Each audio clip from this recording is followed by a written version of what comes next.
Happy New Year and welcome to the first episode of 2025 here on Grandma Silver. As we step into a fresh chapter full of possibility, I can't think of a better guest to inspire and energize us than the incredible Emily McCarthy. Emily is a designer, entrepreneur, and creative powerhouse who has made her mark by redefining what it means to celebrate life beautifully. Her vibrant and timeless style has become synonymous with elevated, joyful design, whether through her stationery, entertaining essentials, or fashion. In this episode, we dive into Emily's journey of building her creative business, the pivotal lessons she has learned along the way, and how she has managed to blend tradition with a bold, modern perspective. Starting the year with Emily's passion and purpose is the perfect spark to fuel your own goals and dreams for 2025. So let's get into it. Welcome to Grandma's Silver, where tradition meets today. I'm Allie, your host and the founder of the Grand Millennial Lifestyle. Here, we blend aesthetics with nostalgia, engaging in conversations with lifestyle brands, designers, and more to rediscover the timeless charm of the past. Join me as we journey from home to heart, illuminating the past and polishing the present with the gleam of Grandma's Silver.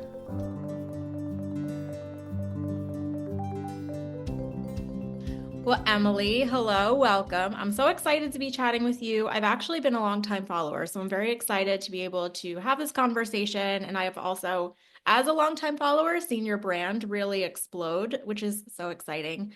But I want to turn this over to you and just give you an opportunity to introduce yourself, your brand, and tell people a little bit about what you do.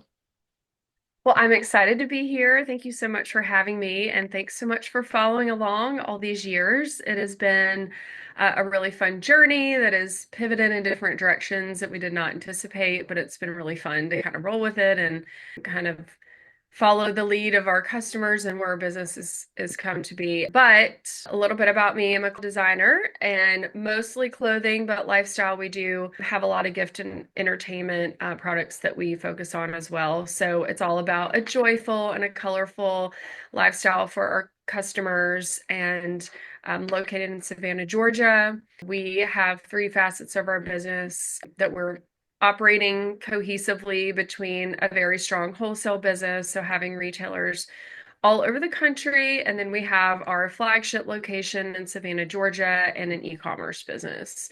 So collectively, we maintain our brand just through different channels of sales. So I'm a mom of two kids, so mom life is busy too, and always navigating the balance of it all on a weekly basis is part of the fun. Can I ask, let's go back a second because there's so many Yeah, questions that we have, we're going to dive into surrounding where you are now, but I would like to talk a little bit about your beginnings. So how did sure. you get into all of this?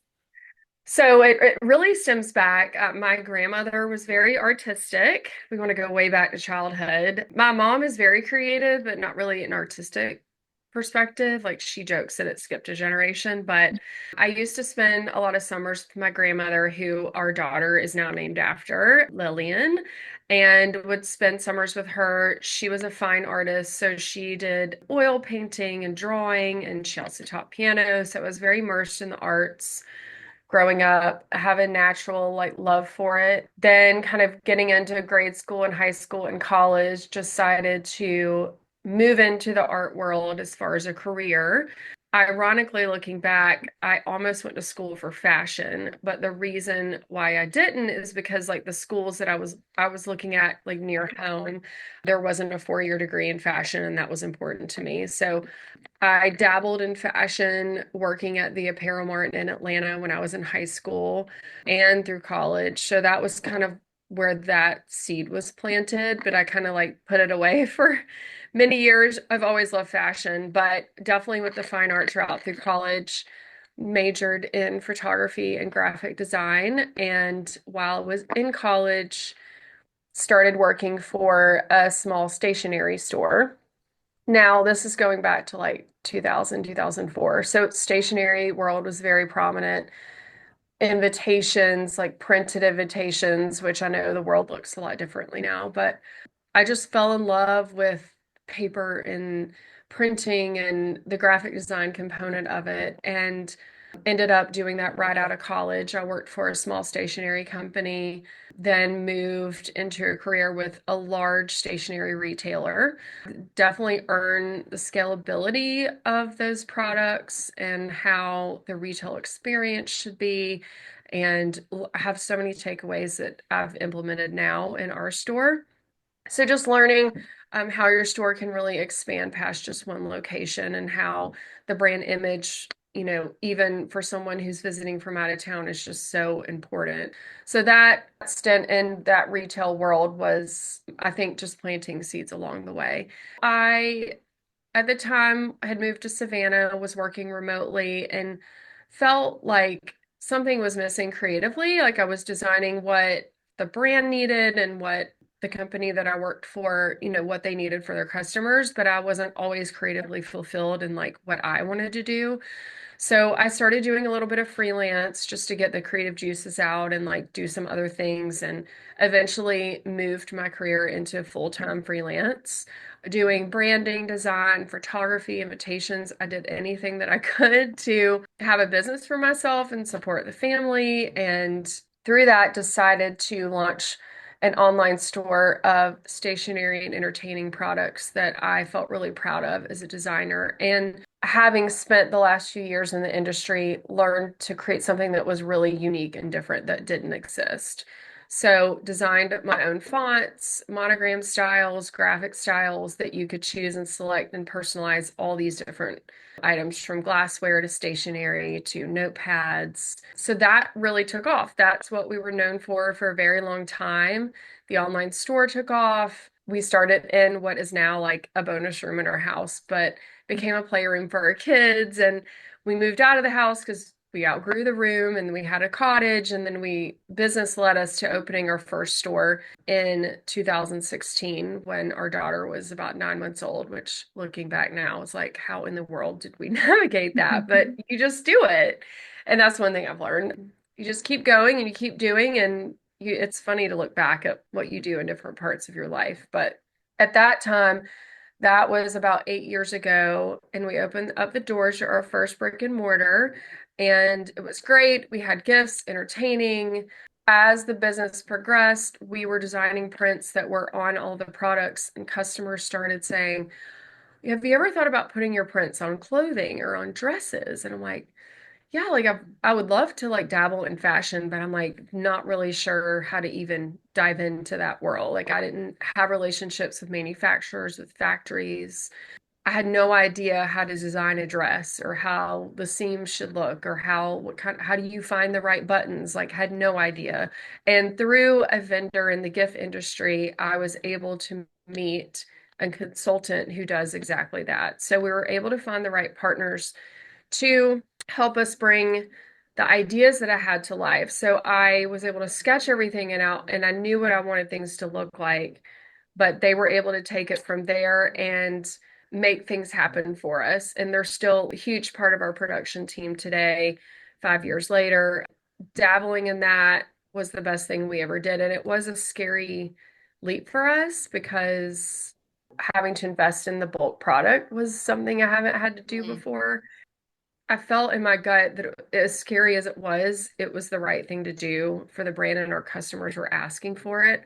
So what started as like a test project in the fall of 2019 turned out to be something that would survive COVID, and then later on, a year and a half later, start to completely change our entire business. That's when we really dove into the wholesale industry and partnered with the right sales groups. Like all the right people have come into our life at the right time, and it's now a completely different business than I would have ever imagined. And I spend my days designing garments and prints, and it is a welcome challenge at this point in my career to not just be designing paper or cups or napkins. Like I wanted to have more of a legacy to leave behind for what I was able to accomplish creatively. So every season we're designing new things, and I'm able to learn about new fabrics and new techniques and new styles. And it's really, really fun. Through the growth of the business, needing a larger retail space, fulfillment center offices, we underwent a year-long renovation with the local historic property. And we opened the doors in July to our 14,000 square foot new headquarters, and it has been a dream. That's where we are today. So we're right now experiencing our first Christmas season in the Oh new my gosh. store and while working on next holidays clothing collection. So you're working in so many different seasons at once. It's a little wild, but it's been fun. I have lots more questions about I'm this sure. whole journey, but you did touch on, and I was going to ask, are you from Savannah? But then I think I heard you say you moved to Savannah. So where are you from? So I'm from a small town called Dallas, Georgia, and it's just northwest of Atlanta. I went to college in LaGrange, Georgia, which is south of Atlanta. A very small fine arts school. I then met my future husband there, who is from Savannah. So once we got married, we made the intentional move to Savannah to raise our family here. And I've been here ever since, almost 19 years. So technically lived here longer than I lived in Dallas at this point now, too. So it's Isn't funny. that wild? As we get older, I'm like, sometimes I Yeah, think about things too. I'm like, oh, it I feels know feels like it was it's more recent. yeah, I know. How do you think your Southern, like, do you find that some of like your Southern upbringing plays Mhm. into your brand? 100%. And I think understanding our customer too. We're very much like a hostess-centered brand. We love giving gifts. We love hosting great parties. We love wearing a great party dress. I've just fell in love with everything about entertaining. And, growing up, we really didn't entertain a lot. And actually, my dad is from the South. My mom is from Canada. So I think I was raised in this sort of fusion of a household where I like had the deep-rooted Southern traditions that my dad grew up with. And then I had, very much the opposite of what my mom grew up with. I think finding a balance of the two and not taking things too seriously or being too stuffy, but like I love a high low. Like I love to, be approachable in the way that we're entertaining. I want my guests to feel at home. I don't want it to feel too over the top and, not something that they can really enjoy themselves. So for the store, because we started in like a social business, I think that's really what's driven the traditions of knowing what a proper hostess gift is, how you compose a proper thank you note. And those are things I've just learned growing up. And I think some of that is getting a little lost now with newer generations with, technology and like I could go on and on about that. So I'm hoping that we can still hold on to some of those older traditions that are still so meaningful to us all. I'm right there with you. It's interesting though, because even though, of course, Georgia and Canada, I mean, you have two very different perspectives, but at the same time, both are very hospitable cultures. If we look Yes. at it really broadly, right? Yes. So Yes. that is kind of neat. A lot of it was food related too. Like everyone's been like, didn't you have biscuits and gravy all the time growing up? And I'm like, well, no, I mean, sometimes we did. Sometimes we had Canadian ham or like things that my grandmother would cook and my mom would cook were just totally different. But then my grandfather like owned a family restaurant in Alpharetta, Georgia. So like very much home style family cooking on one side and then very English Canadian cooking on the other. So, and maybe that's why I'm such a big foodie. I've always been trying new things my whole life. So. Okay, so I do want to go back to not really beginnings, but did you always, I know you talked about working for someone else for a little while, which kind of prompted you to Mhm. go solo. Did you go into that thinking you wanted to have like a long-term creative career that would turn into you really being this entrepreneur? I think I've always had the entrepreneur bug, and I'd always worked in retail or like hospitality. So I think combining all those things of like the hustle that you have to have, and you really have to have a passion for retail. Like it's not for everyone. It's a lot of grit and grace and a lot of just pushing through. And I think because I always worked in that, it was part of me. I mean, I used to make, even in high school, I made like flower pins that you could like pin on your dress. And I was just telling someone this the other day. Most of my employees don't even have like a checkbook because they're like in their 20s and they've never really needed a checkbook, right? Yeah. But when I was in high school, I mean, that was 96 to 2000, everyone had a checkbook and I designed these like checkbook covers that you could personalize. I love it. And it could like slide into the little like vinyl cover. Because I'm like, well, we always have to carry these around. They might as well like be cute. I've always wanted to make things and sell, and I love the business side of it too, and the hustle that comes with that. I've just always naturally been in sales, I guess, across the board. So talking about selling something for me is just talking about something that I'm like passionate about, and I want to share that with other people. So I think when I was working, out of college, I knew I didn't want to start my own business right away. Like that wasn't interesting to me to do. Plus, I felt like I needed experience before I would do that long term. I did always know that I wanted to have my own store one day. I did not think that it would be as early in my life as it was. Having young kids, I always felt like, oh, when my kids get older, like I'm gonna have a shop one day and like design stuff to sell in it. But I had the tip of a really close friend that had kids, but a little older. And she said, ironically enough, your kids are going to need you more when they do get into like grade school, high school, college. They mentally need so much of you then that physically now, when your kids are little, like you can manage with having, your both your mom and your mother-in-law here and a babysitter like that. They're okay. They're going to be fine. But like mentally, you need to be there for them as they get older.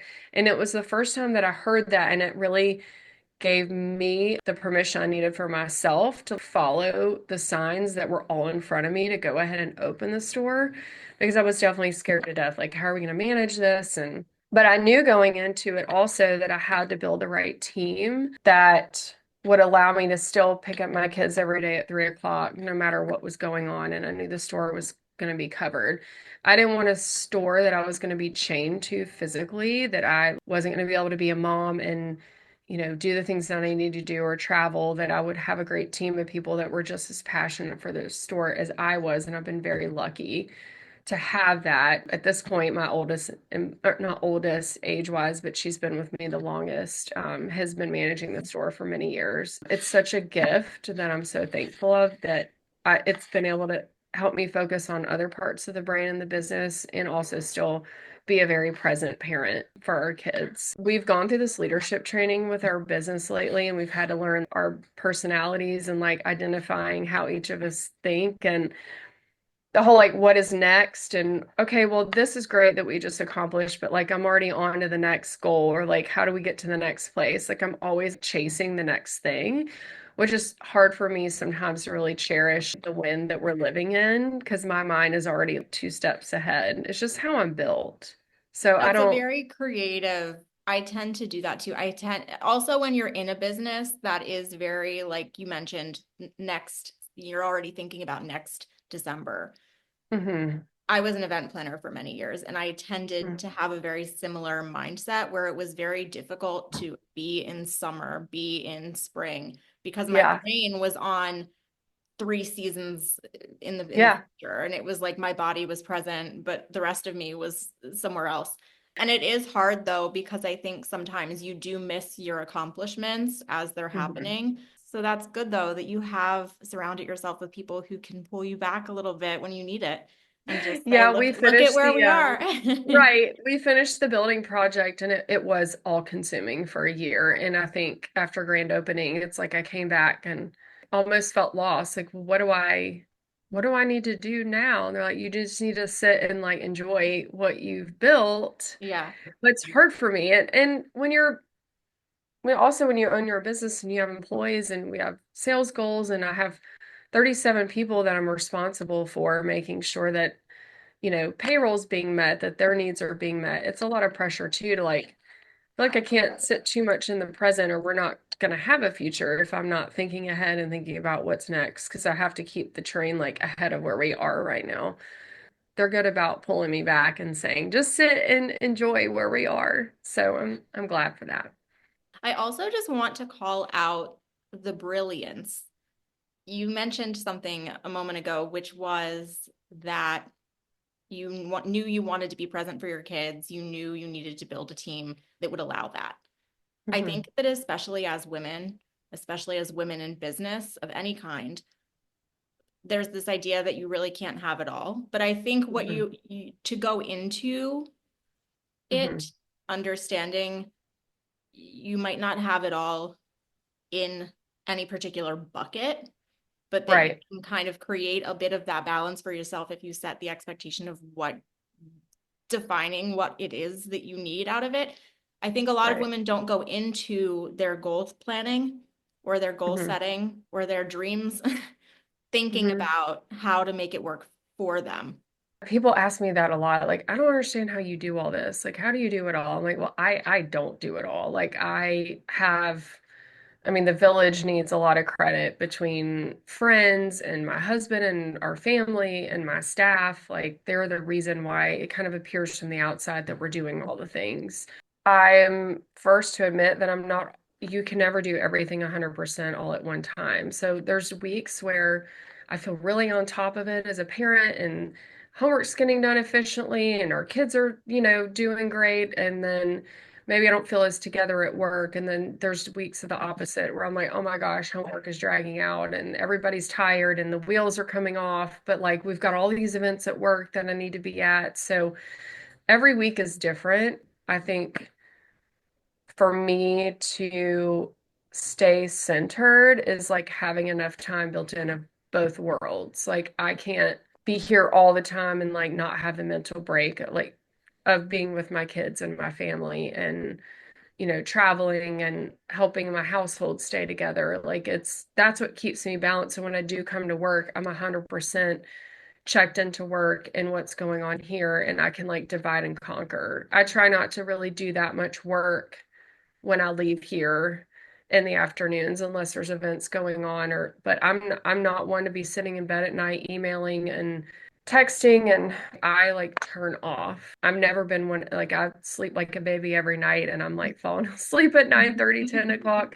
That's how I like try to stay healthy in a way like mentally to handle it all. But I think you have to be really intentional and work. You can ask anyone in my life. I'm very obsessed with like efficiency, doing everything you can to conquer what you need to, but in the most efficient way. Like, how do we, even as simple things as like subscribe and save on Amazon for some of our household stuff. Like, I'm not running out to get toilet paper or whatever we need. Like, the things that could easily be a stressor, you try to identify those things that will make your life easier, that they work for you. And I know it's not just about toilet paper, but it's just like, what are the things to make our lives easier to not add added challenges to an already challenging balance of it all. So I try to be really efficient about everything with business, with personal life, which maybe is a fault sometimes. I'm time crunch always. I feel like we're always in a hurry, like, oh, got to get in the next thing, got to get this done. So when I stop, like my dad says, like, you're either like 100 or you're zero. Like if I stop and find some time where I sit down on the couch, I'm done. Like I'm like total stop mode. But then I need times like that to like recenter. You've kind of touched on it naturally. One of the questions I was going to ask you, especially as someone who had a business for not as many years as you, but I had it, for several years, you wear a lot of hats, which you've already kind of named. I'm Mhm. curious if there are any lessons in particular that you feel you learned from your early years managing and wearing a lot of hats that you have now Mhm. implemented to make the practical side, especially as a creative, because that was, Mhm. I think sometimes those of us who are more creative, the more Mhm. practical sides don't always come super Mhm. naturally or they are harder to manage. So I would be Mhm. curious to hear if from those earlier years, if you feel there were things you learned along the way that Mhm. now, and of course you have more help now, but that also comes with more responsibility. I think people forget that the Yeah. more people you have under you, you still have Yes. if more, more, if not the Yeah. same amount of work, you just have help Right. growing. Yeah, Mhm. so I'd love to hear a little bit more about if you have anything I particular. learned, I don't remember now. I wish I could credit the right person that said honed in on like hiring people that are good at the things that you're not and realizing what you're not good at, and it's okay to not be good at everything that you think that you're good at in your business. So identifying like, okay, I really hate doing the books and the finances, like, okay, hiring a bookkeeper or hiring, an accountant to manage those things. I've learned for the first time since I started the business, I was able to, she's worked with us a couple years now, but put someone in senior management for the first time. So kind of someone that is the go-between me and some of the other teams because I was the go-to person for everyone and it really took me hitting a wall to realize that like I can't be what I need to for everyone. It's not fair for the rest of the teams that I'm not accessible at all times to everyone. And so putting someone in there, and she identified, you need this, like we need this. So it was helpful to have someone kind of nudging me into like what my gut was telling me to do. And that's been great. Also, have people that really thrive in e-commerce and digging into the analytics of the website, and I don't have the patience for any of that. And then, the people have to be on all day on the sales floor. Like I love going down there for like spurts of it, but like, doing it all day every day, those people thrive in that. They love working with our customers and adding to the team has been a struggle too, because we started as such a small team of like maybe one person was probably doing three different jobs, but doing a little bit of three things. And so then as we've realized we needed to like expand certain roles, adding someone in, and then now having to take what that person did and now have this new person do this and this other new person do that. That's been some of the growing pains of our business too, of like people learning to let go of things they've always done in order to make it a cleaner process and a cleaner structure. So as you're adding to the team, realizing that if I do invest in, say, someone doing e-commerce full time, that's going to inevitably like grow e-commerce business. One of the companies I worked for was very, very fast paced. I was given very sort of unrealistic, what felt like unrealistic deadlines of project completions and things kind of thrown on my plate. And the time it felt like this is not feasible. Like how, because my boss was so respected and almost like intimidating, I would say yes, and I would just figure out how to get it done. So I think to the fault of my own now, when I realize we have very reachable deadlines, what may feel like unrealistic to some team members sometimes, I'm like, no, this is totally doable because I've lived what it's like to have one day to do a 30-page catalog design. Like, this is like in graphic design world, obviously, but I've learned what I don't want for my team. And I think it's just planning, the more we can plan out and be more slow and intentional about what we're doing, the times where we do have to act fast and do things quickly counterbalances the rest of it. It's finding a balance for sure. I do want to hear a little bit more about the really fun part, which is the creative design, your Mhm. process. So, I mean, do you have a process or does it change because you have such an inventory now? Does it change based on Yeah, I creative would say for process? the most part, our days are consumed with the clothing side of our business. The gift and entertaining, it's very seasonal. But for our clothing brand, we are producing 11 collections a year. So we drop January through November, a brand new collection every month that ranges from 40 to 65 SKUs. So all different pieces, styles, fabrics, finishes, trims. So it's a lot to pump out, but it's really fun to come up with concepts for each season. So, like, spring is January through March, summer's April through June, pre-fall and fall go in through September, and then we have holiday in October and November. So, we work a year out. You have to in the fashion industry because you've got to work on samplings and getting those to our sales reps and doing the market sales and all of that. Then we produce and release to our consumers. But it's really fun. We start with a concept of what is a creative direction of this collection? What is something I'm inspired by? If it's like travels that we've done, or I love interior design too. A lot of our prints, a lot of people could say they could be on wallpapers. I think that's like where my mind goes, and working on scale and repeats. And that is what's special about our brand. Like, we're not just sourcing fabric that's already made. We're designing every single piece of fabric that you see on our clothing, whether it's the print that you see, whether it's the thread colors that we choose to weave into a solid and create a pattern within that, which is more of a novelty fabric. or a jacquard fabric.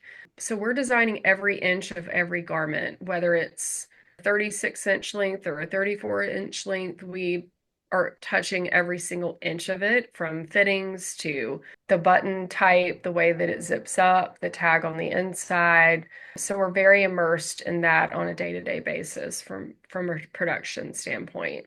But it's really exciting to see everything come full circle here. So while we're starting a concept on one season, we're doing a photo shoot the next week for the season that's launching like in 2 weeks. So you're in every season at once all the time. So like when we have production meetings every week, we're talking about 4 different seasons all at the same time, but they're all in different phases. Once a collection launches, like we've already been immersed in it for at least 12 to 14 months. So Yeah. sometimes I'm like, gosh, how has no one seen this yet? Like we've looked at it for what seems like forever.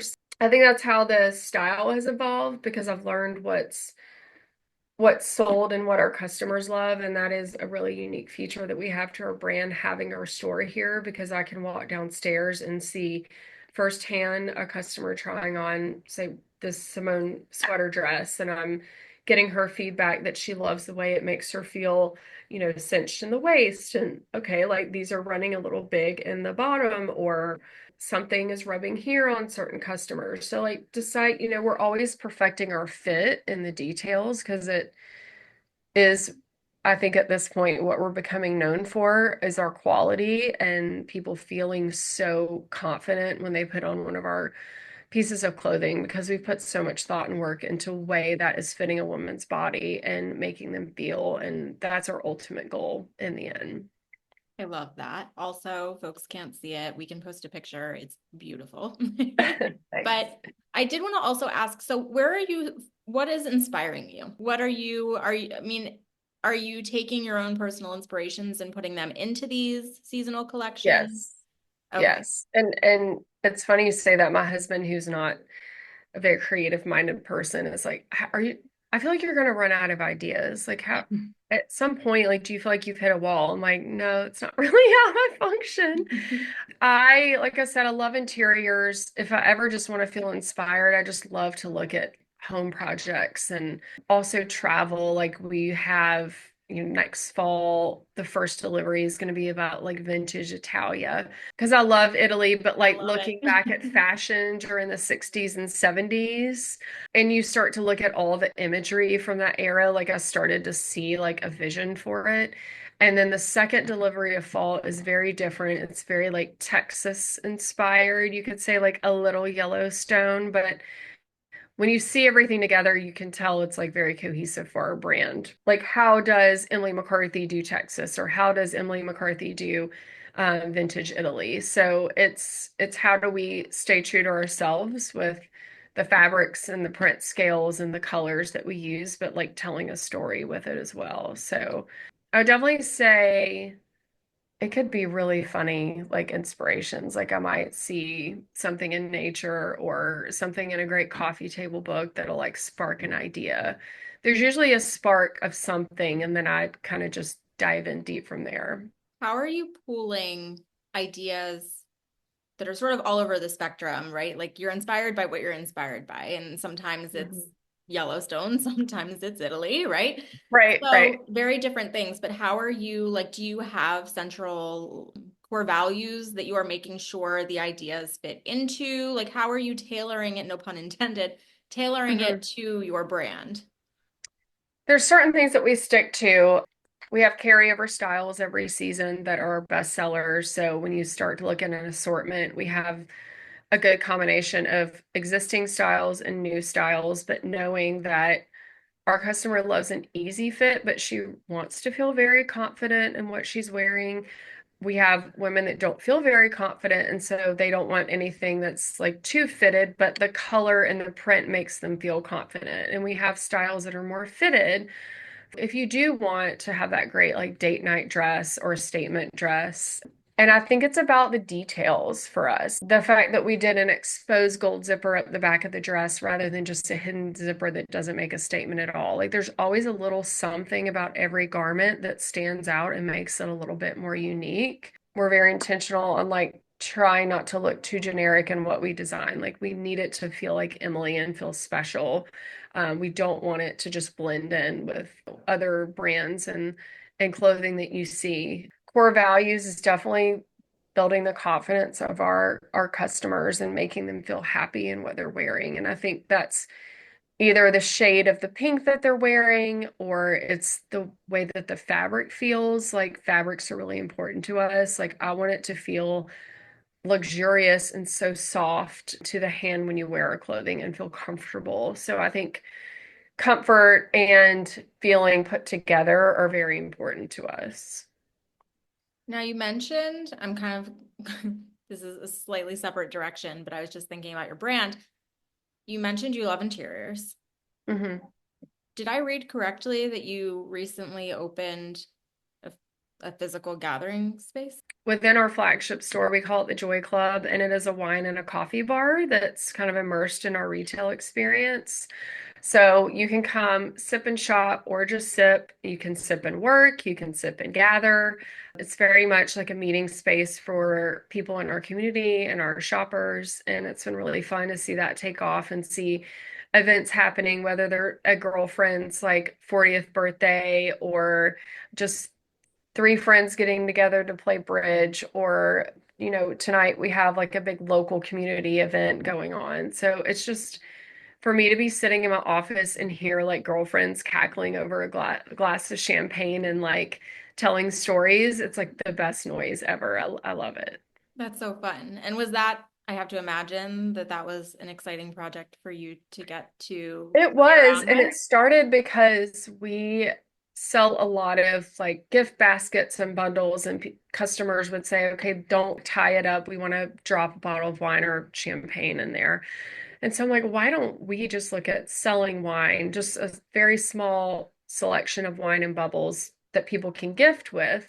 But then my mind kept like running, and I'm like, well, we do have events a lot in our previous space, and it would be nice to have more of an events area. Why not make that a wine bar? That way we can serve wine. And the more I dove into it, the more it really wasn't as intimidating as I once thought to like execute it. So it really came together the last few months of the project of really diving all into it, and now it's been really fun. That's so So, fun. I did want to ask because we're on the cusp of a new year. For mhm. those listening, it'll be January. You obviously have a very creative brain, and I know that you've talked about what's next, right? Like you're always kind of thinking about that. So, how do you approach your goal setting? As far as the business goes, I have goal setting that happens within teams. So I think overall as a brand, we have goals of like, wanting to grow e-commerce footprint, wanting to grow brand exposure. We're wanting to do a lot more immersive events with our brand next year. We're very much in this like grow the brand presence era, I guess you could say. And then with more like smaller goals, it's by team. Like I meet with our retail team, I meet with our wholesale team. We meet about operations and what do we want to happen, like to break those larger goals down into something more tangible. So we kind of start with overall, but then anyone who works for me knows that I don't want to just hear a goal. I want to hear a very strategic plan about how you're going to get there.